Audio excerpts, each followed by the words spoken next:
Greetings, denizens of the Imperium. My name is Kit. This is Chicago Reacts. Please be sure to like, comment, share, and subscribe, and hit that ring bell notification.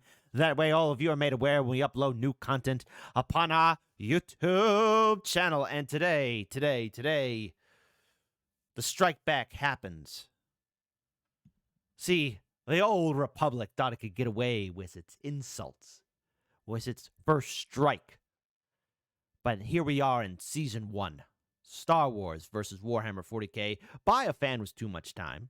So if you haven't done so already, please support the original content creator. It's the right thing to do. You know, we do that for all the videos that we react to. The original link is in the description box below. But also please be sure to like, comment, share, and subscribe. So that way you're made aware, again, like I said, when Chicago Reacts uploads content to our YouTube channel. So now, grab yourself a tasty snack and a tasty beverage. Grab a heavy bolter and your las gun. Man the cannons. Stand ready. And stand for the Emperor. It's time that the old Republic realizes that they just stepped in it. So let's see this 1-2 punch that the Imperium will deliver. In a 3. A 2. A 1. The Emperor protects.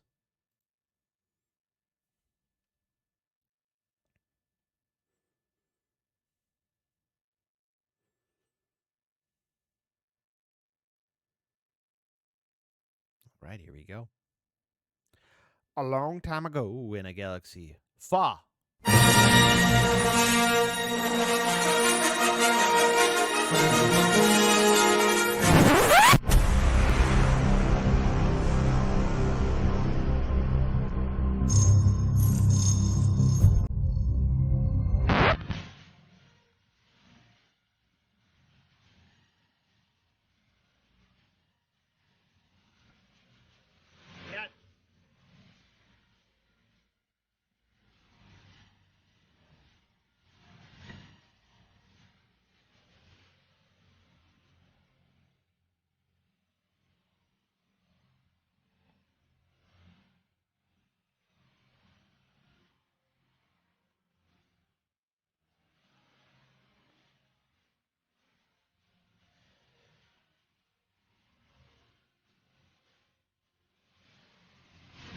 Let this also be a lesson. Do not trust the Jedi. The Jedi were always and shall be known as failures. I despise the Jedi.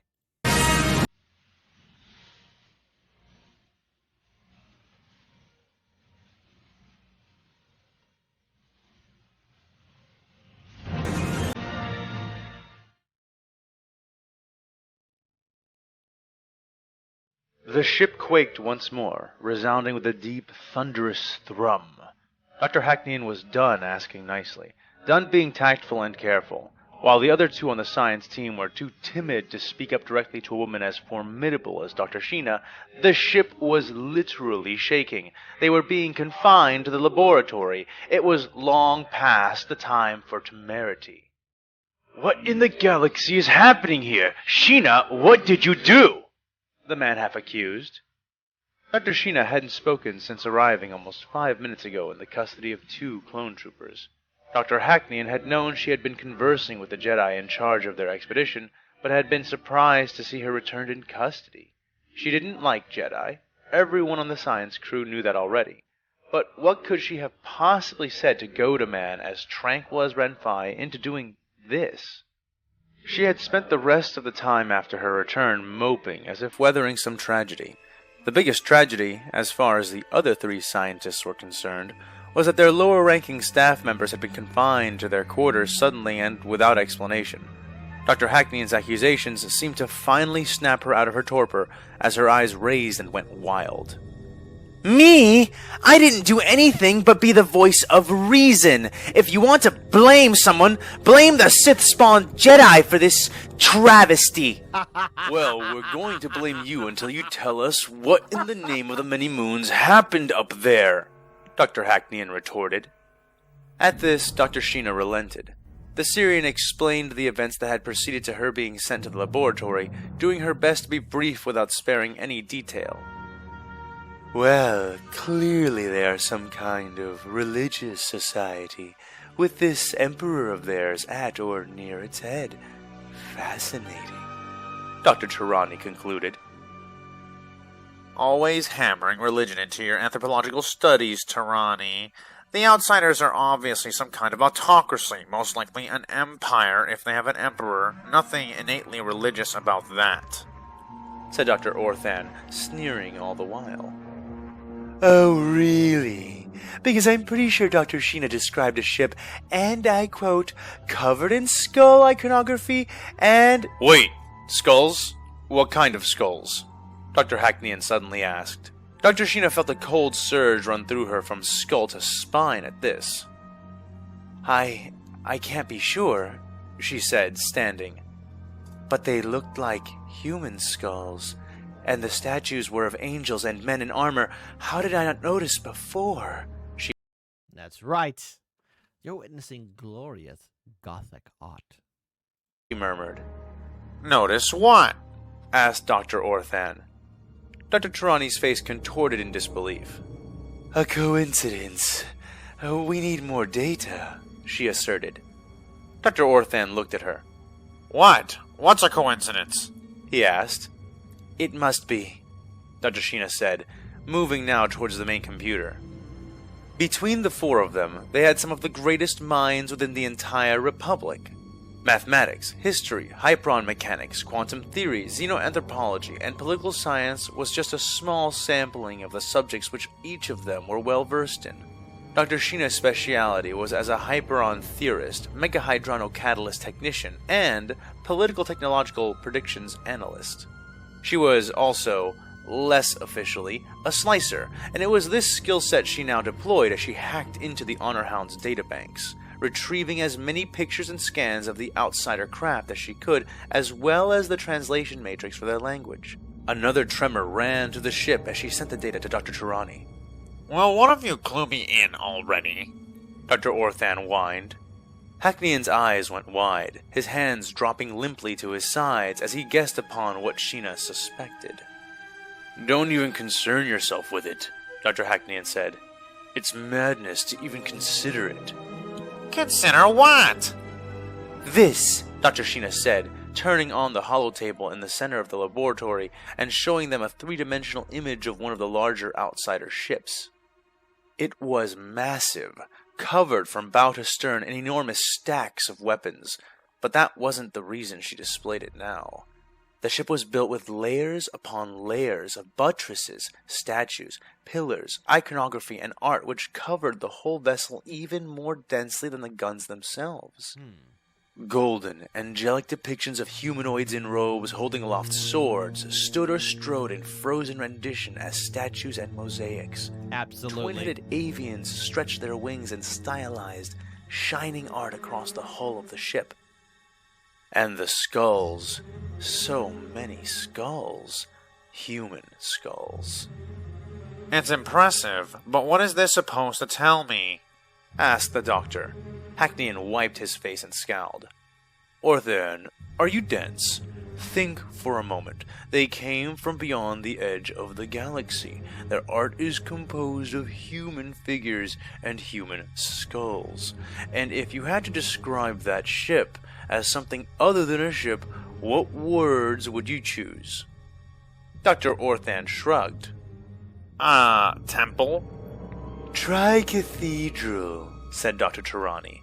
Again, Dr. Orthan shrugged.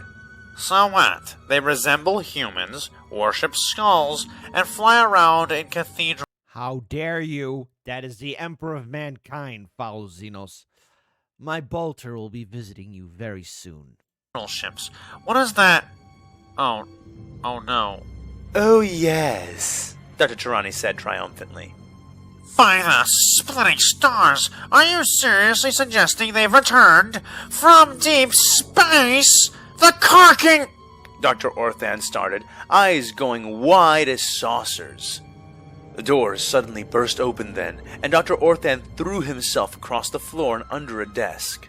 Standing at the entrance was Ren-Fi and several clones, all armed. The Jedi had his lightsaber out, its golden blade burning the air, humming hungrily. "Come on, now!"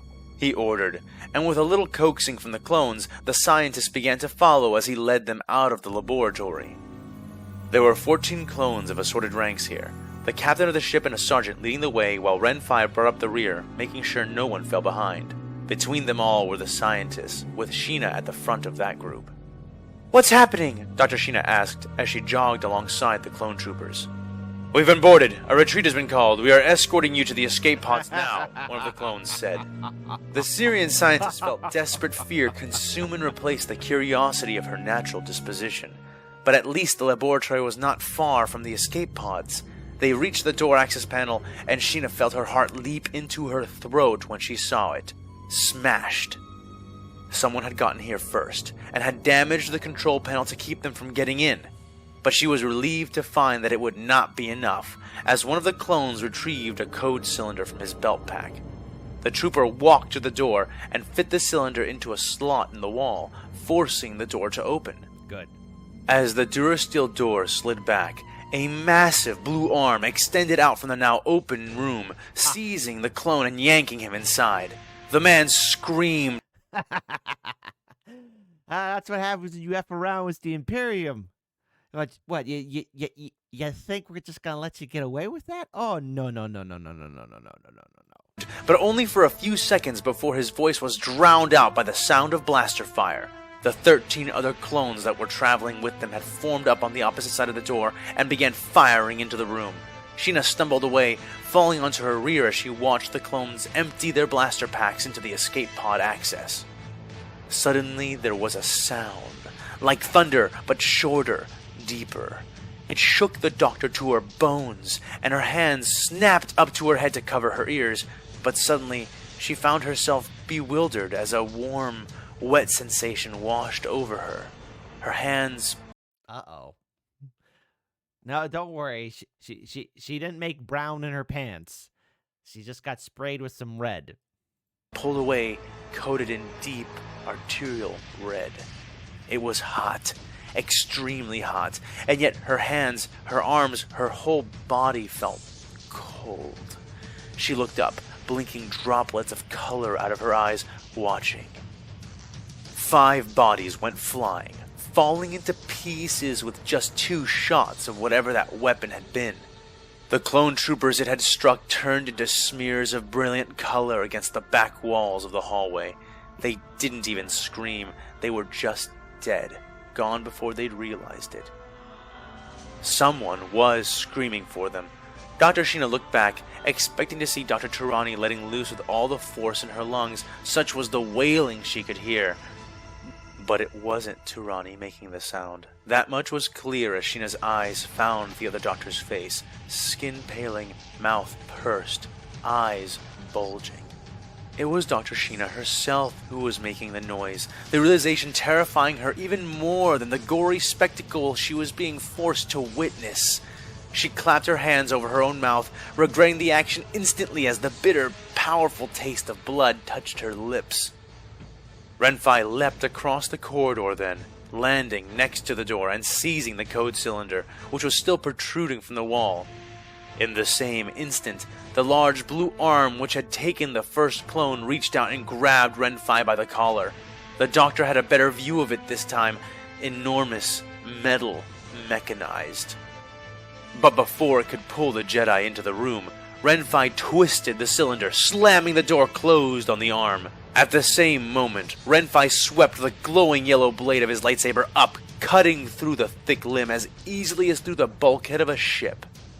Another bark of thunder rang out through the crack in the doorway, and Ren-Fi sidestepped the projectile, pulling the arm with him as he did and allowing the door to slam shut fully. The dismembered limb clung tenaciously to him, and almost pulled the Jedi down as it fell away from the door. It was heavy, and when Ren-Fi seized it by the wrist and tore it off, it took most of his robe with it. He spun, pulling the code cylinder free. I forgot how intense this scene was. So, yes, just to be clear, I've said this in the previous videos that I've checked out here. I have seen or watched most of season 1, but because it's in high demand and all of you have been saying, "Hey, it gets better," I am glad to be refreshed with this scene because I remember when the Imperium strikes when it came out, and I just have to say, phenomenal story, 10 out of 10. Always good to see Imperial victory. Hey, who wants to see Warhammer versus Star Trek? Oh, those Trekkies won't know what hit them. Free from the wall and burning the input slot with the end of his lightsaber. We must hurry to the other side to reach the escape pods there. Now! The Jedi ordered. Some of them are in shock, General, said a clone kneeling beside Dr. Sheena. Was she in shock? Dr. Sheena wiggled her fingers and toes, feeling them as cold, clammy, barely coherent extensions of her body. Her heart was racing, and she was sweating despite how cold it was.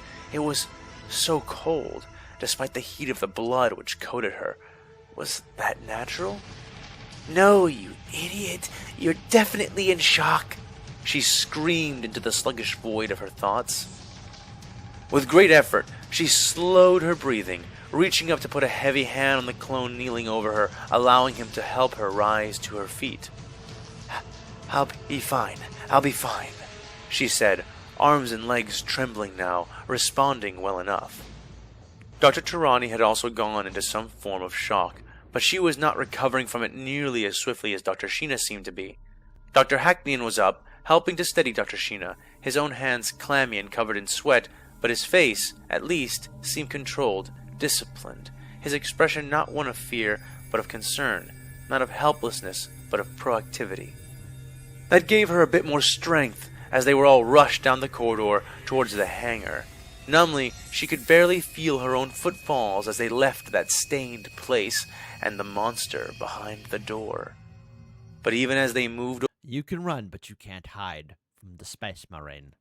You've been boarded, and your puny Republic ship will be crushed under the iron boot of the Emperor's servants. away from the bloody gate which contained their enemy, Dr. Sheena suspected they were not fleeing towards safety. Her suspicions were confirmed when the group of clones and scientists reached the broken doorway which led into the hangar. There was fire and screaming. All the starfighters and bombers had long since been launched, leaving the hangar a mostly empty expanse of flickering lights and intermittent walls of shadow. On the far side of the expanse, the still broadly lit sections revealed troopers fighting viciously and dying in droves. They were fighting things, but what they were she could not discern. Morbid fascination seized her tightly as nearly a score of clone troopers, all standing in a brilliant line, seemed to transform, blossoming like time-lapsed roses, their upper bodies twisting into the air, white becoming fountains of cascading crimson. And the thing doing it to them, it was large, like a gundark, but thicker and much faster. That's what she said. That's right, even on a battlefield. Always time for some funny, inappropriate jokes. Was it a droid? She had no time left to ponder, as Dr. Hackney pulled her along. The battle was taking place at the far side of the hangar, and in moments, Dr. Sheena realized why. A massive alien drill tube, obviously the device that had been used to board the ship, was protruding from the wall above them. The fight had started here, and moved to where it was now. But it wasn't just the boarding vessel which made that obvious. It was the bodies. So many bodies. What the flickering light managed to illuminate was a scene straight out of a horror vid. Clones had been eviscerated, torn apart, physically crushed, and rent into halves.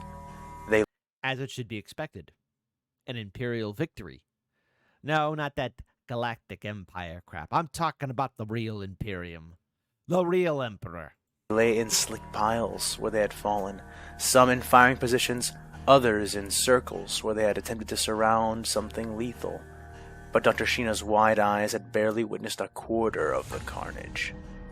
Troopers hung like grim banners from steel beams and rafters. They were in pieces, an arm here, a heavy, bloody helmet there, splayed out and left like gruesome parodies of the B-1 battle droids the clones themselves left dismembered in their wake. If that hallway outside of the escape pods had been the gates of hell, then the hangar was Gehenna proper. And then there was the smell. It forced its way through all of Dr. Sheena's mental defenses, cutting even through the torpor of her shock.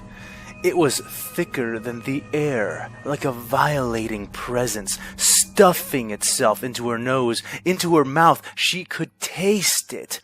It was like rotten meat set next to a scented cinnamon candle, but so much worse, like feces and sugar mixed into a pot and set to simmer for days.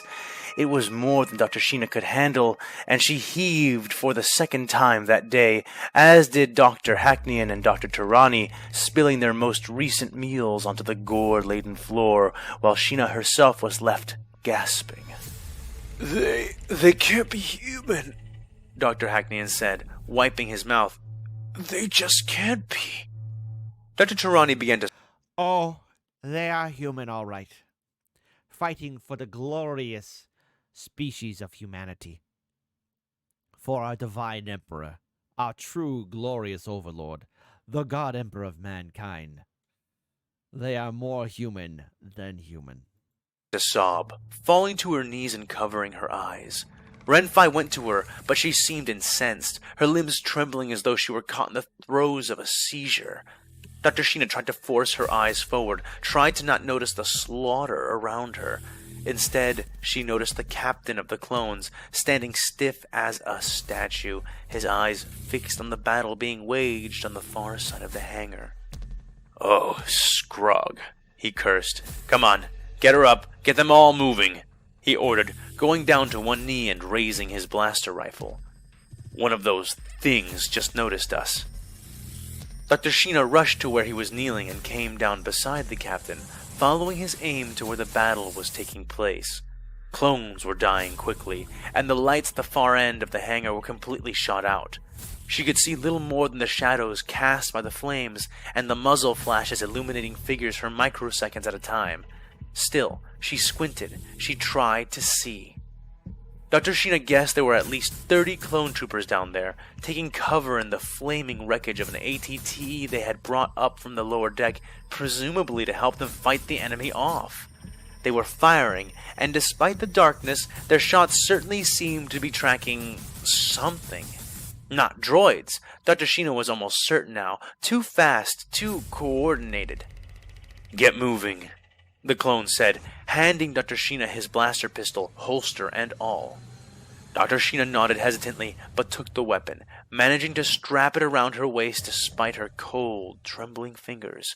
Just before she was made to move on, she thought she could make out a silhouette against the fires, but Dr. Hackneyan tugged her up and away before she could get a good look. They were both running, supporting each other's strides as the scientists did their best not to slip and fall. They flinched as they heard blaster fire start up behind them. The captain and several clone troopers had stayed behind to buy them time, and were engaging the enemy even then. Following the other clones, they... All what you did is waste time for the servants of the Imperium. Crossed the bloody hangar and entered into an adjoining corridor. As they began to make their way down the well-lit, pristine hallway, Dr. Sheena looked back. Dr. Orthan was running after them, 2 clones just behind him, and the Jedi, Renfai, was just in front of Orthan, carrying the still weeping Dr. Tarani in his arms. His lightsaber was off, but still gripped in his right hand. She turned to look forward and noticed the 4 clones in front of them halting, forming up at the bend ahead, and creating a second defensive line. Once we get around this corner, it's a straight shot to the room, Renfai yelled as he caught up to and then past Dr. Hackneyan and Dr.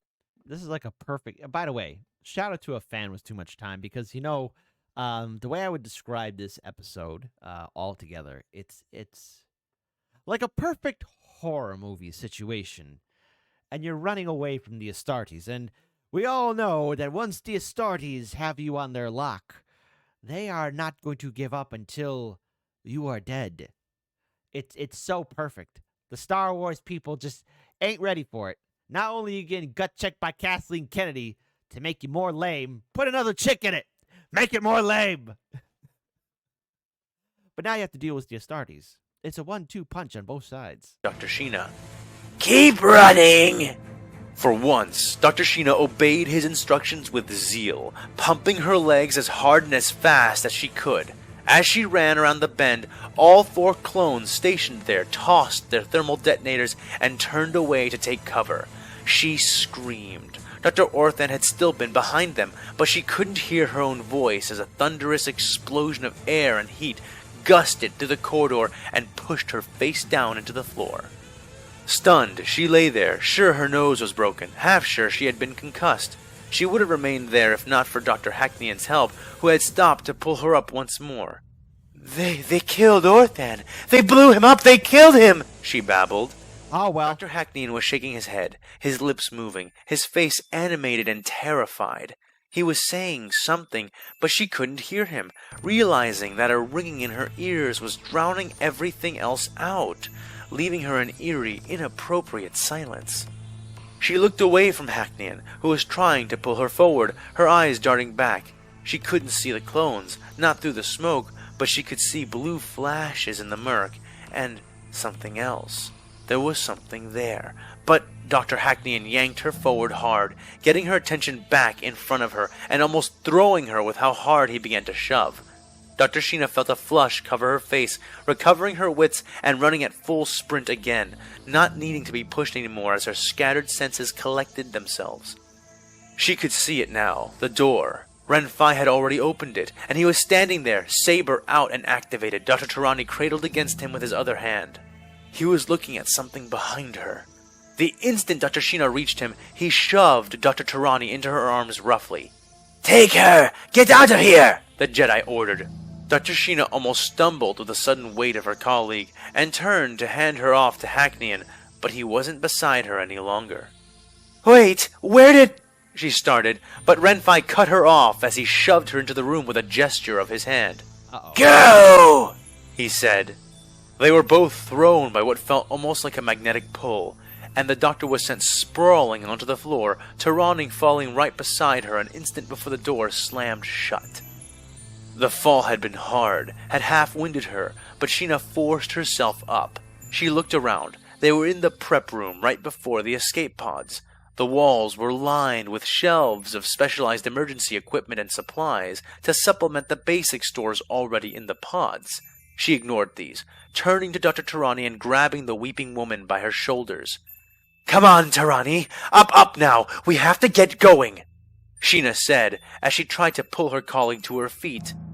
But Dr. Tarani was limp, uncooperative, inconsolable, and when Dr. Sheena heard the muffled sound of lightsaber strikes just outside the door, she gave her only one more hard tug before releasing the doctor and leaving her on the floor. The hallway was straight and narrow, terminating in an airlock door which led to the rows of escape pods. She got up unsteadily and made for the door at a full sprint, something the Syrian regretted a moment later when the ship rocked, knocking her off balance and sending her painfully to the floor. She fell badly this time, slamming her knee and shin against one of the protruding shelves of equipment. As Ow. she pulled herself up to her Ow. feet, the lights around her flickered, but steadied after a moment. The scientist hissed as she discovered she could no longer put much weight on her injured leg, but saw she did not have much distance to travel. Wincing, finding that something in her equipment was prodding painfully against her bruised waist, and leaning against the wall, she began to hobble her way forward until she noticed that Dr. Tarani had stopped crying. Tarani, get over here and help me get to the door panel, she said as she turned to look back at the other doctor.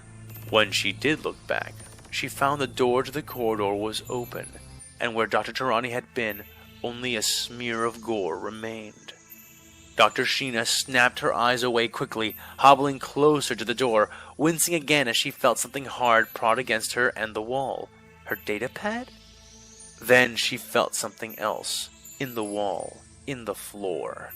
It chilled her blood yet again, drove her fear into such a frenzy it was all she could do not to allow the darkness gnawing at the corners of her vision to devour her.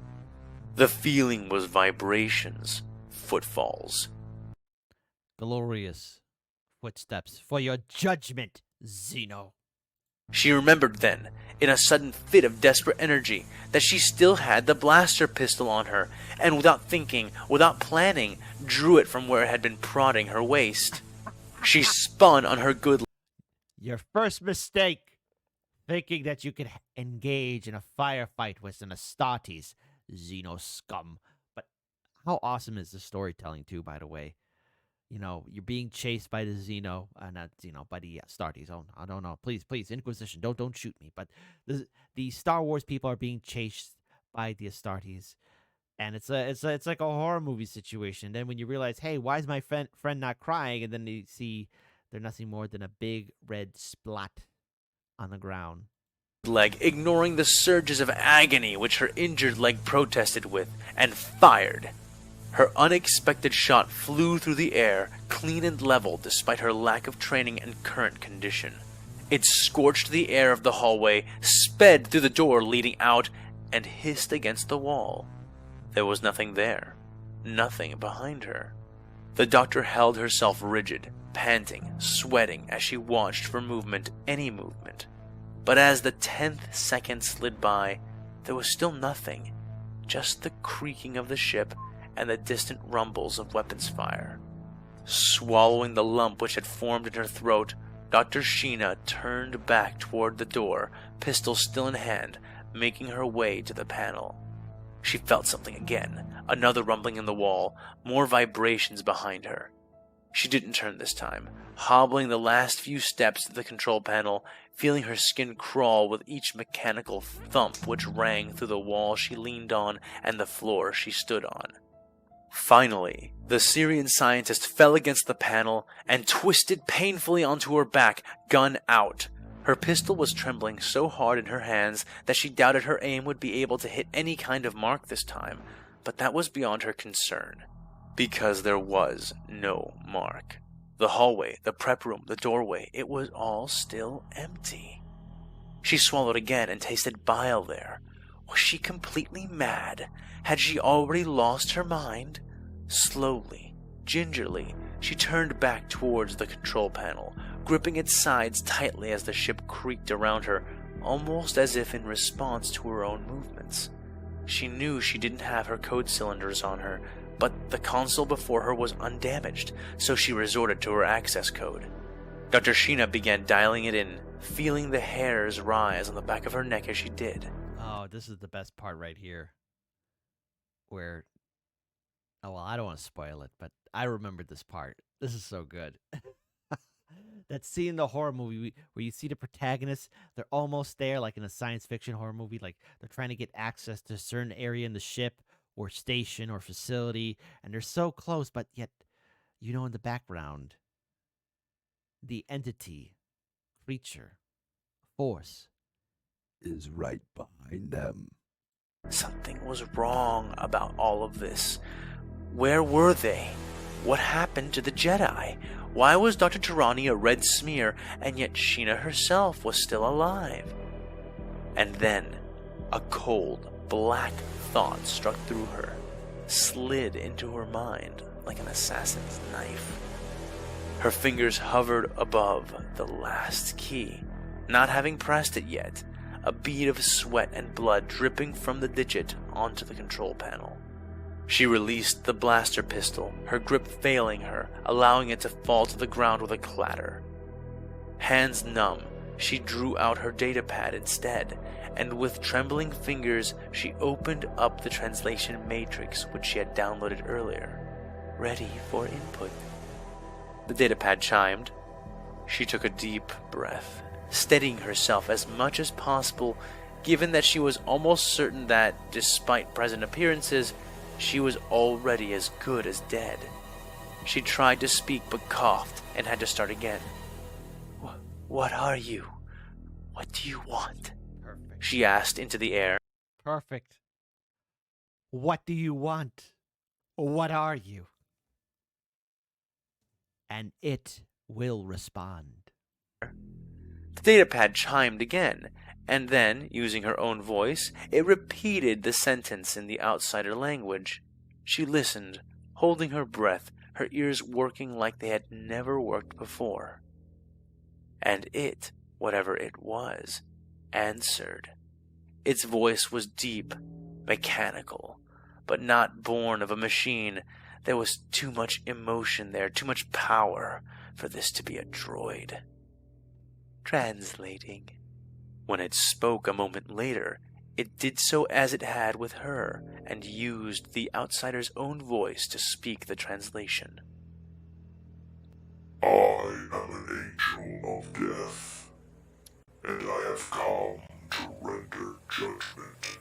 Beautiful. At the enunciation of its last word, the ship's power finally failed, everything becoming black for a few heart-rending seconds before the emergency lighting kicked in. It's over. Red stripes of By the way, real quick question, because I'm proud to say a fan was too much time actually responded in our previous video, the content creator. So the original link to the videos are all in the description box below. So please, please, please, please, please support the original content creator. But you probably mention this later on.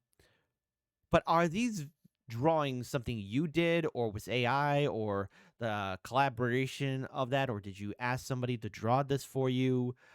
Please let us know, because the way this is, you have a Star Wars character and an Astartes, and it's so incredible. The artwork is incredible. So let's go ahead and continue on. Just a quick question. Just a question, that's all. of hazy light overlaid everything, dyeing the room in a crimson sheen outlined in long black shadows. Perfect. Slowly, Perfect. deliberately, she turned around. She needed to see it, and when she did, her breath was pulled from her body. Her eyes grew wide, but not wide enough to encompass the monstrous form of the Angel of Death. It stood over 2 meters tall and was as broad as a fully grown Herglick. It almost resembled an archaic depiction of a Knight of Zel, or other such ancient warriors who donned armor and swords to set upon their enemies. But the comparison didn't do the thing justice. It was more like those ancient men had somehow looked upon this thing and had tried in vain to imitate the wonder of it, the terror of it. The doctor found herself so overtaken by the innate power emanating from this thing that it took her several seconds to realize that it was wounded.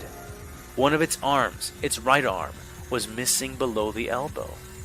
Looking at the opposite side for comparison, she found that its other intact hand was holding something small and bloody, something which still dripped with ichor. She let her eyes wander back to the softly glowing lenses of its head. It was looking down directly at her, and the attention alone felt lethal, as if it could smash her flat with just its eyes. It's over. She wondered, briefly, Except why the she feet. was even still alive. And then she remembered. It had been watching her type in her code, memorizing her security password. She looked down at its boot, the blue armor there more than just lit in red, but covered in it. Swallowing, she turned back around, looking down at the console. It hadn't shut off, still glowing a soft blue in the hazy light. It was still waiting for her last key. Dr. Sheena breathed in, feeling her mind frenzy behind her eyes, feeling her subconscious turning inside out in an attempt to save her. She breathed out and pressed the key. The console screen turned green and the airlock opened. At the same moment, a bright yellow beam of light sprang forth, humming in the air less than an inch from Sheena's own face. It was holding Renfi's lightsaber in its dripping fist. She knew what came next. It's over. The blade pulled away as the being, the angel, reeled back its arm. Sheena felt her lips twitch as she turned around one last. Talk about a perfect mood setting. Just the horror of dealing with an Astartes, especially when there's a military force ill-prepared to deal with because a handful of Astartes can do a huge amount of damage. And let's be clear, in the Star Trek universe, in the Star Wars universe, yes, there are heavy weapons, there are powerful entities and creatures altogether, but when we talk about 40K, everything's up not to an 11, but to infinity. And when you have a bunch of Space Marines on a Venator-class ship with clone troopers, they're just not ready. They're just not built. Last time. Her heart was hammering, but her mind was oddly calm. It held the sword of light out like a proper executioner. It would end her cleanly and at once. She watched it, and it watched her. Hands at her sides, chin tilted up, eyes open. It gave Sheena the slightest hint of a nod, and swung. She didn't have time to close her eyes, even to blink.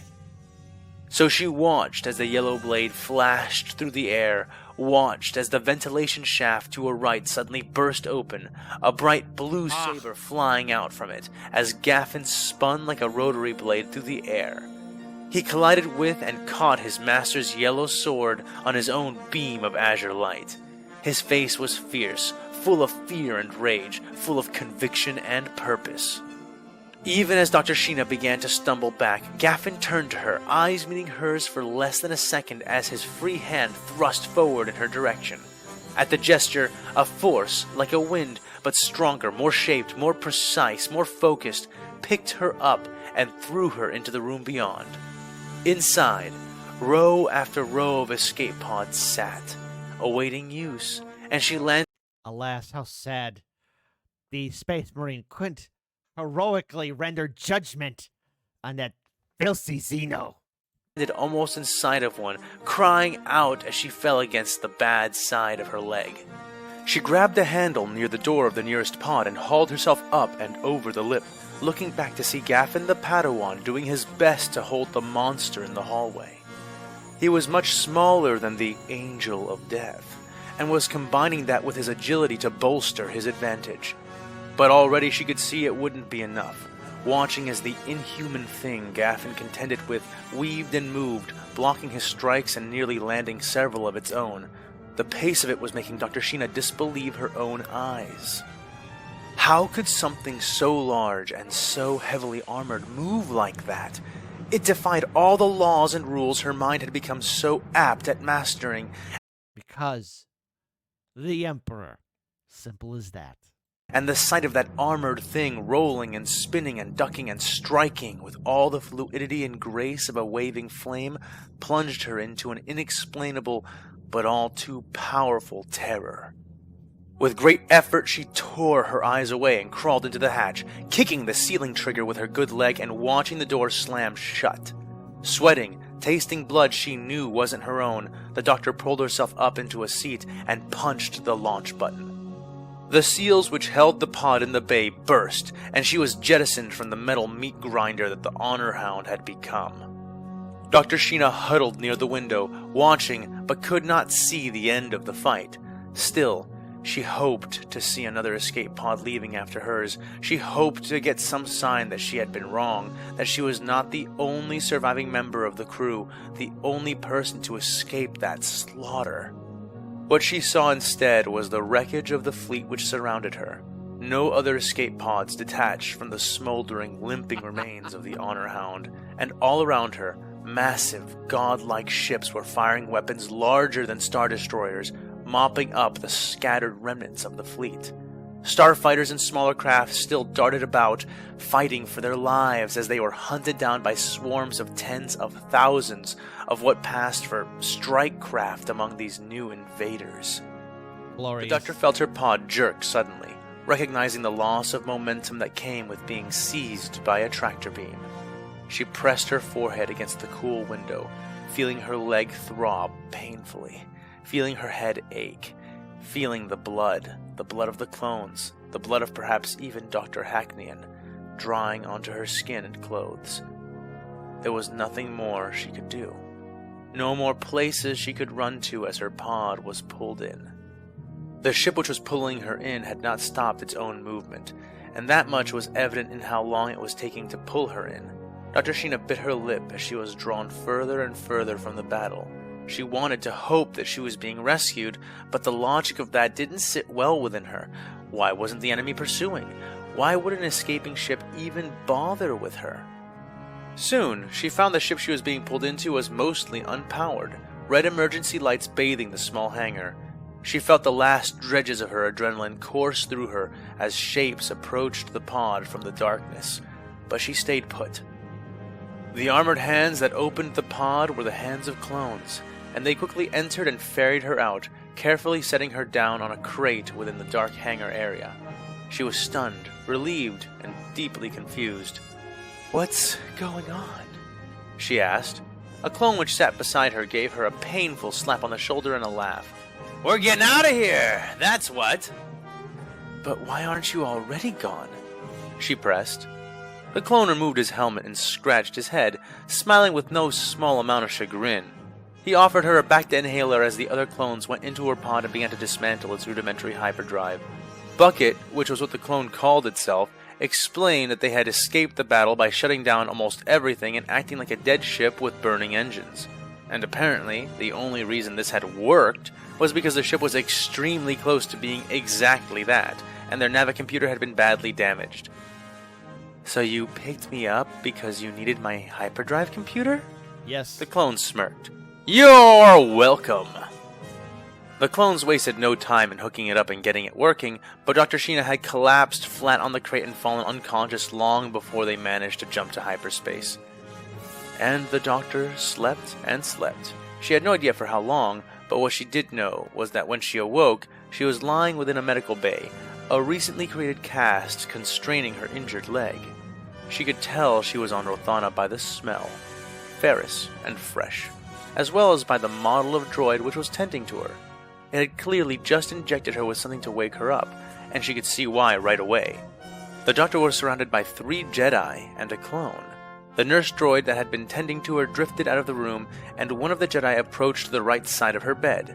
He kneeled down next to her, making it easy for her to watch him without moving her bandaged head. He had a kind but concerned face. She did not know him. "I understand that you've had quite an experience, Dr. Sheena. We hate to follow that up with questions so soon after what happened, but we are finding ourselves facing a little bit of an emergency, and we could use your help." Dr. Sheena chuckled at his understatements, and then laughed more loudly. In her mind, the horrors she had seen still reached out at her, grasping at her. She laughed at them. She mocked them with her laughter, because she had lived. She had survived Hell's touch, and now all it could do was scream at her in her own voice from the confines of her memories. Impotent, unreal, a failure. She laughed and laughed, because victory had never tasted so bitter and yet so sweet. This seemed to greatly affect the clone and the youngest Jedi, but a raised hand from the one speaking to her was enough to calm them as her manic episode wore itself out. "Tell me, Mr. I'm sorry. What was your name again?" Dr. Sheena asked. "Please, call me Obi-Wan," he said. "Well, Obi-Wan, do you know anything of the Pius Dia?"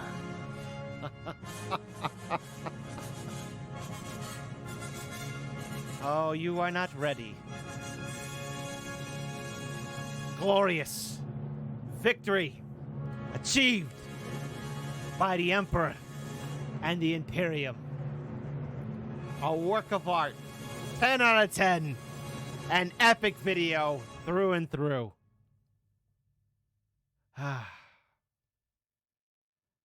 What a great story.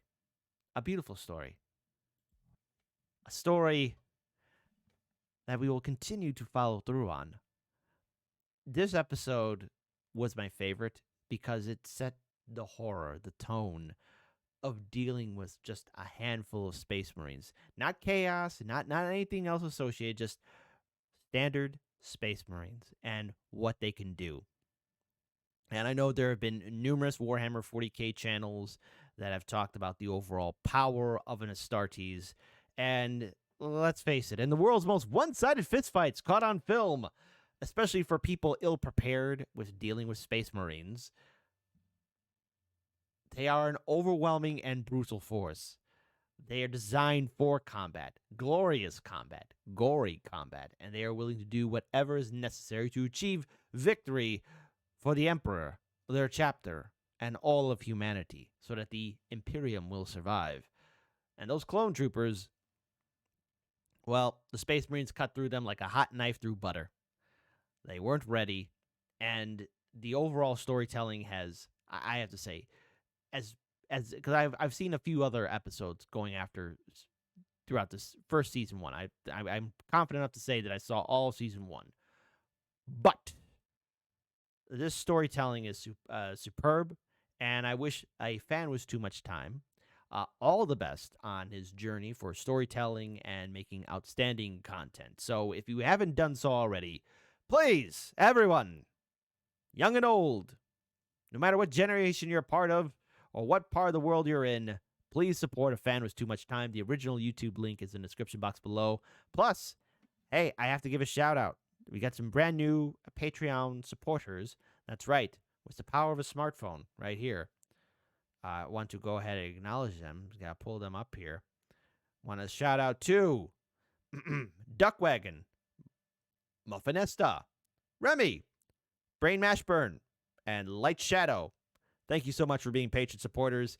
You're really helping us out. Check out our Discord page. Check out all of our other links in the description box below. You know, we got some cool merch. That's right. Chicago Reacts. We got merch. We did it. We got a Discord. If you want to help us out further, please consider being a patron supporter, but also support the original content creators as well. All the videos, original link, description box below. Keep your heads on a swivel. Keep on winning. And what a glorious victory, a justified victory for the Imperium of mankind. That's right. I think we all know where I stand in this and how biased I'm going to be. So I don't want to see in the comments section below like, gee, well, this guy's pretty biased. Because I am. Long live the Emperor of mankind. Palpatine. We're going to be knocking on your door very soon. Bye-bye.